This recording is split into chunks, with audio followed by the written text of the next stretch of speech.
Eh, ay naku, alam mo, kung napapagod ka sa trabaho mo, umabsent ka. Huwag kang mangdadamay yung mga nagpapahinga. Hayaan mo sila kung magpahinga sila na magpahinga. Basta yung trabaho mo, gawin mo. Huwag kang silip ng silip kung sino-sino.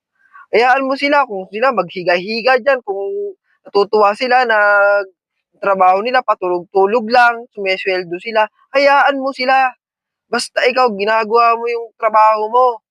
Hindi yung may makita kang tao, sisitahin mo. Boss ka ba? Wala ka namang pakialam sa mga taong papahinga. Siyempre siguro tapos na yung trabaho nila. Nagawa nila yung trabaho nila. Eh kung ikaw, hindi mo pa tapos yung trabaho mo, eh hayaan mo. Matulog ka din. Magpahinga ka. Hindi yung sinisita-sita mo.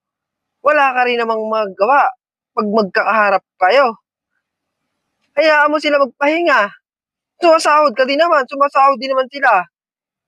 Ganun lang ang buhay ng tao. Kung sila masaya, dahil sumasahod sila, ng pahiga-higa sila, patulog-tulog. O matulog ka din kung gusto mo. Para wala kayo pare-parehas magawa ng trabaho. Hindi yung nandadamay kayo kung sino-sino nakikita, sinisita nyo. Magkakaiba naman kayo ng trabaho.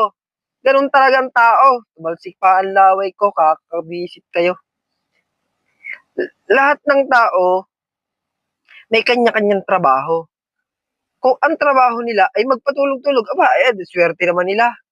Ay sila isasahod lamang ng patulog-tulog. Hayaan mo sila.